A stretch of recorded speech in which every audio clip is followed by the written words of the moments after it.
আপনারা জানেন বিএনপি ভারপ্রাপ্ত চেয়ারম্যান জনাব তারেক রহমানের নির্দেশে এবং আমাদের দেশনেত্রী বেগম খালেদা জিয়ার নির্দেশক্রমে আমরা রমজানের প্রথম থেকে শুরু করে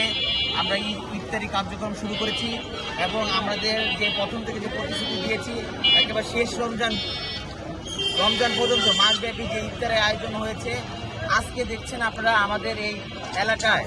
এবং আমাদের এই ঢাকা 14 আসনের আশেপাশে থানা, মিরপুর থানা, দারুসালাম থানা এবং শাহলী থানা অন্তর্ভুক্ত যেসব নেতাকর্মী আছেন সবাই সহ এবং সাধারণ মানুষ সহ আজকে এই ইফতারি আয়োজন করেছি এবং এই ইফতারি আয়োজন আমাদের একেবারে শেষ রমজান পর্যন্ত চলবে। এবং আপনারা এও জানেন যে আমরা গত 16 বছর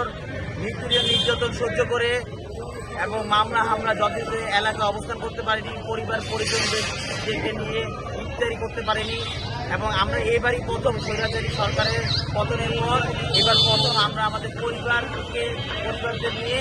এবং এলাকায় যে সাধারণ মানুষদের নিয়ে ইফতারি করতেছি এবং আমাদের এই অনুভূতিটা এইবারই রমজান খুব ভালো লাগতেছে। যে ভোটাধিকার প্রতিষ্ঠার জন্য যে গণতন্ত্র প্রতিষ্ঠার জন্য আমরা 16 বছর আন্দোলন করেছি, এই গণতন্ত্র এবং ভোটাধিকার প্রতিষ্ঠা অতি নিকটে হোক। দেশের অবস্থা আপনারা জানেন খুব খারাপ অবস্থা আছে এবং একটা বৃহৎ একটি দেশ, যে বৃহৎ জনগোষ্ঠী একটি দেশ, এখানে গণতান্ত্রিক সরকার অবশ্যই প্রয়োজন।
কিনা খাই না আর আমরা একদিন কি আমি এতক্ষণ দেখে আনতে খোলাই আছে এখন তোকে দেখে আনতে ডাক্তার